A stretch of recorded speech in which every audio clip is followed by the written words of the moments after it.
Hello friends, welcome to Ramy's vlog. நாம இன்னைக்கு இந்த வீடியோல full day school routine தான் பார்க்க போறோம். இப்போ டைம் பாத்தீங்கன்னா ஒரு 5:20 இருக்கும். நான் வந்து பிரேக்ஃபாஸ்ட் செஞ்சிட்டு இருக்கேன். ஈஸியான கோதுமை இனிப்பு பணியாரம் தான் இன்னைக்கு வந்து பிரேக்ஃபாஸ்ட்டுக்கு கொடுத்து அனுப்ப போறேன். இதில் வந்து கோதுமை, வெல்லம், அப்புறம் கொஞ்சமாக உப்பு, அப்புறம் கொஞ்சமாக வந்து பேக்கிங் சோடா சேர்த்திங்கன்னா நல்லா சாஃப்டாக இருக்கும்.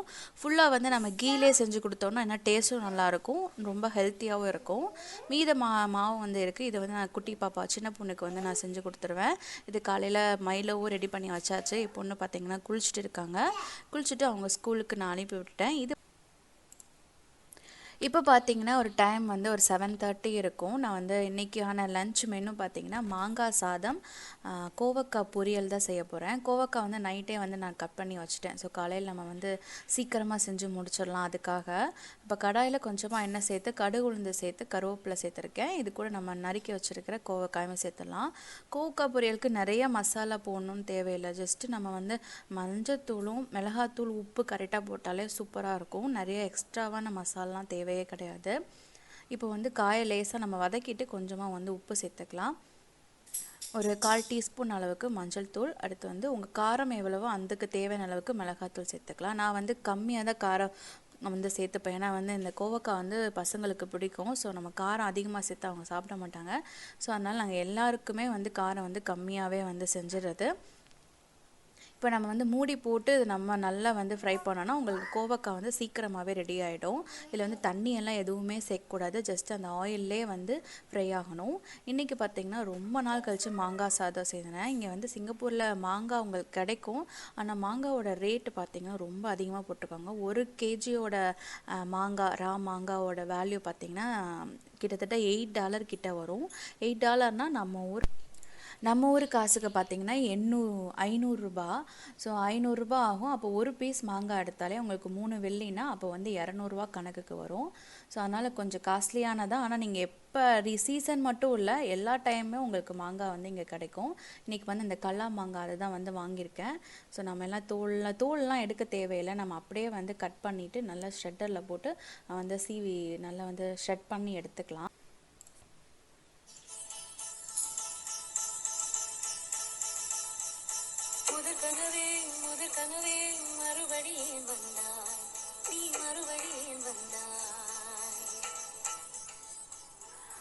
இப்போ மாங்காவெல்லாம் பார்த்தீங்கன்னா நான் வந்து ஷ்ரெட் பண்ணி எடுத்து வச்சிட்டேன். இப்போ சாதம் எப்படி செய்கிறான்னு பார்க்கலாம். அதுக்கு வந்து கடாயில் கொஞ்சமாக எண்ணெய் சேர்த்துக்கலாம். இது கூட நம்ம நல்லெண்ணெய் சேர்த்துட்டாலும் இன்னும் ஃப்ளேவர் வந்து நல்லாயிருக்கும். ஃபஸ்ட்டு நம்ம வந்து பீனட்ஸை போட்டு நல்லா வந்து வறுத்து எடுத்துக்கலாம். அது வறுத்து எடுத்து தனியாக வச்சுட்டு அதுக்கப்புறம் சாதம் பண்ணிவிட்டு கடைசியாக வந்து பீனட்ஸ் போட்டிங்கன்னா இன்னும் வந்து நல்லா கிறிஸ்பியாக இருக்கும். நான் பார்த்திங்கன்னா அந்த பீனட்ஸ் போடும்போது அந்த கப்போடவே வந்து போட்டேன். இது வந்து லோ ஃப்ளேமில் இந்த பீனட்ஸ் வந்து நம்ம வறுக்கும் போது நம்ம லோ ஃப்ளேமில் வச்சுக்கிட்டா தான் நல்லா கிறிஸ்பியாக இருக்கும். நம்ம ஹை ஃப்ளேமில் வச்சு வறுத்தோம்னா அது வந்து சீக்கிரமாக நம்ம கரிஞ்சு போயிடும். அப்போ அந்த சாதத்தோடு சாப்பிடும்போது அதோட டேஸ்ட் வந்து நல்லாவே இருக்காது. இப்போ பார்த்திங்கன்னா நல்லா வந்து கிறிஸ்பி ஆகிடுச்சு, நல்லா வெடிச்சிருச்சு. ஸோ இப்போ இதை வந்து தனியாகவே நம்ம எடுத்து வச்சுக்கலாம்.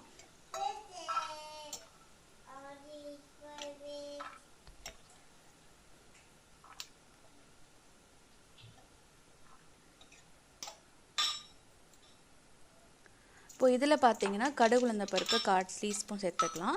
1/2 டீஸ்பூன் அளவுக்கு சீரகம் அதையும் சேர்த்து நல்லா வந்து பொரிய விட்டுறலாம்.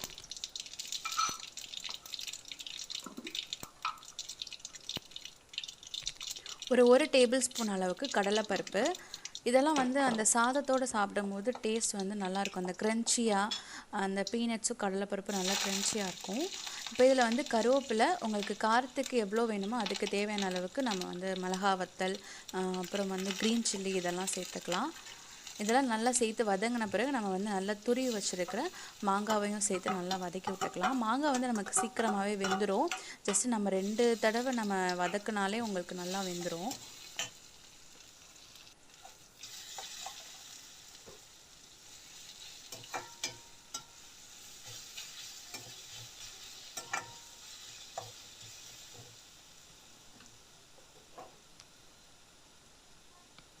இப்போது அந்த சாதத்துக்கு தேவையான அளவுக்கு உப்பு சேர்த்துக்கலாம். நான் சாதம் செய்யும் போதே கொஞ்சம் உப்பு சேர்த்துருப்பேன். இது வந்து எக்ஸ்ட்ராவாக இன்னும் கொஞ்சம் உப்பு சேர்த்து நல்லா மிக்ஸ் பண்ணிக்கலாம். மஞ்சள் தூள் வந்து கொஞ்சம் அதிகமாகவே சேர்த்துக்கிட்டா தான் அந்த நல்ல கலராக இருக்கும், அந்த லெமன் ரைஸ் ஃபீல் வந்து வரும். இதில் வந்து ஒரு சில மாங்காயில் வந்து நமக்கு அந்த புளிப்பு டேஸ்ட் இருக்காது. அப்போனா உங்களுக்கு புளிப்பு டேஸ்ட் வேணும்னா எக்ஸ்ட்ராவாக நம்ம வந்து கடைசியாக லெமன் பிழிஞ்சு விட்டுக்கிட்டிங்கன்னா அந்த புளிப்பு டேஸ்ட் வந்துடும். இப்போ வந்து ஒரு 1/4 டீஸ்பூன் அளவுக்கு பெருங்காயத்தூள் அதையும் சேர்த்து நல்லா வதக்கி விட்டுக்கலாம். இப்போ வந்து நான் வந்து ரைஸ் வந்து ஏற்கனவே நான் ஆற வச்சுருக்கேன். ஆற வச்ச சாதம் சேர்க்கும் போது உங்களுக்கு ரைஸ் வந்து தனித்தனியாக இருக்கும். இல்லைனா வந்து சூடாகவே நம்ம சேர்த்து கிளறினோன்னா அந்த ரைஸ் வந்து அப்படியே வந்து கட்டி மாதிரி ஆகிடும். இப்போ சாதம் நல்லா இருக்காது. ஸோ ரைஸ் நல்லா ஆறின பிறகு அது அப்புறம் போட்டு நல்லா வந்து மிக்ஸ் பண்ணிக்கலாம். உப்பு பத்தலைன்னு தோணுச்சுன்னா இன்னும் கொஞ்சம் உப்பு சேர்த்து நல்லா வந்து மிக்ஸ் பண்ணிட்டிங்கன்னா சூப்பரான மாங்காய் ரைஸ் ரெடி. இது வந்து டிஃபன் பாக்ஸுக்கும் நல்லாயிருக்கும், லஞ்சு எடுத்துகிட்டு போகிறதுக்கும் சூப்பராக இருக்கும். இப்போ வந்து நான் சமைச்செல்லாம் முடிச்சாச்சு, நாங்களும் பிரேக்ஃபாஸ்ட்டில் சாப்பிட்டோம். இப்போ டைம் பார்த்திங்கன்னா ஒரு 11:30 இருக்கும். நான் போய் ஸ்கூலில் விட்டுட்டும் வந்துட்டேன். கரெக்டாக நான் விட்டுட்டு வந்து வீட்டுக்குள்ளே நுழையும் போது மழை அடித்து ஊற்றுச்சு, பயங்கரமான மழை. ஸோ அந்த ஆப்போசிட்டில் இருக்கிற அந்த இது அப்பார்ட்மெண்ட்ஸ் பிளாக்ஸே வந்து தெரியலை, அந்தளவுக்கு ஹெவி ரெயின்.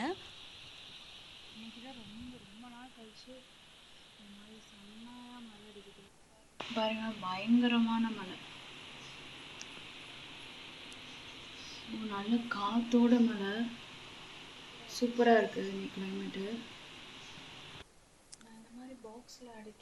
இது வந்து நான் அந்த மழை பெய்ந்த சமயம் வீடை வந்து க்ளீன் பண்ணுறது தான். இது ஒரு ஆர்கனைசிங் டிப்ஸ் மாதிரியும் எடுத்து வச்சுக்கலாம். இந்த மாதிரி கிட்ஸோட துணி இருந்ததுன்னா, ஏன்னா கிட்ஸு மோஸ்ட்லி வந்து இந்த மாதிரி டிஷர்ட்டு பேண்ட்டு அந்த மாதிரி தான் வந்து ப்ளே கிரவுண்டுக்கு ஆகட்டும், வெளியே போகிறதுக்கு ஆகட்டும், அதுதான் வந்து ப்ரிஃபர் பண்ணுறாங்க. ஸோ அதை நம்ம ஈஸியாக நம்ம இந்த மாதிரி பாக்ஸ் கண்டெய்னரில் நம்ம வந்து ஸ்டோர் பண்ணால் நமக்கு ஈஸியாக இருக்கும். இதெல்லாம் பார்த்திங்கன்னா பேண்ட்டெல்லாம் ஒரு கண்டெய்னரில், டிஷர்ட்ஸ்லாம் வந்து ஒரு பாக்ஸில் நம்ம வந்து ஸ்டோர் பண்ணோன்னா உங்களுக்கு எடுக்கிறதுக்கு ஈஸியாக இருக்கும். ஸோ அது வந்து அவ்வளோ ஈஸியாக வந்து கலையாது. நம்ம ஒன்றா தான் எடுக்க போகிறோம். ஸோ அதனால் வந்து அவ்வளோ மெஸ்ஸி ஆகாது கபோர்டு. இந்த டிப்ஸ் நீங்கள் ஃபாலோ பண்ணிங்க. உங்களது கிட்ஸ் எல்லாம் இருக்கிற வீட்டில் இது கண்டிப்பாக வந்து உங்களுக்கு யூஸ்ஃபுல்லாக இருக்கும். இதை நான் இப்போ எல்லாத்தையும் எடுத்து நான் வந்து கபோர்டில் வந்து வச்சுக்க போகிறேன்.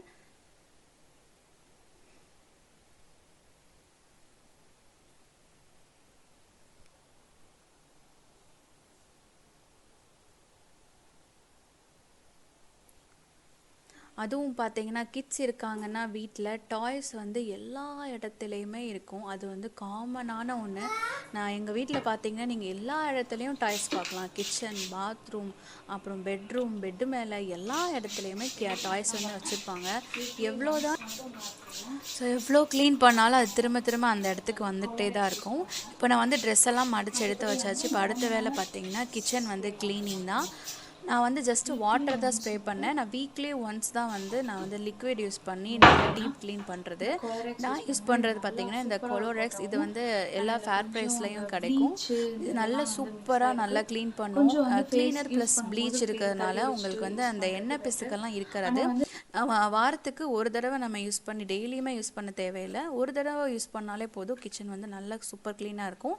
ஆனால் டெய்லியும் வந்து வெறும் தண்ணியை வச்சு நம்ம வந்து நல்லா எல்லா இடத்தையும் தொடச்சி விட்டிங்கன்னா அந்த எண்ணெய் பிசுக்கு வந்து இருக்காது.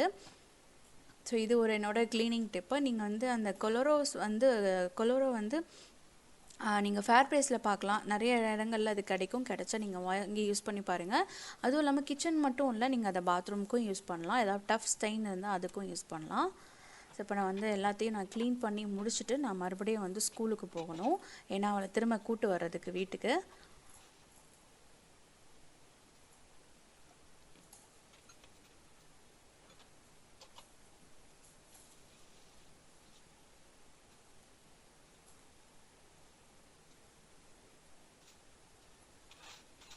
ஸோ நான் பாத்திரமும் கழுவி வச்சுட்டேன். ஸோ அதுவும் வந்து வேலை முடிஞ்சு, மோஸ்ட்லி வந்து கிச்சனோட வேலை வந்து முடிஞ்சது.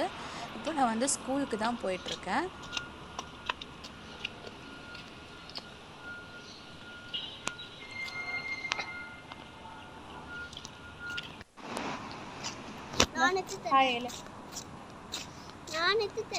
அப்புறம் நாங்கள் எங்கே போயிட்டுருக்கோம்? ஸ்கூலுக்கு போயிட்டுருக்கோம். யாகவியை கூப்பிடுறதுக்கு ஸ்கூல் போகிறோம். ஸ்கூல்லேருந்து வந்துட்டு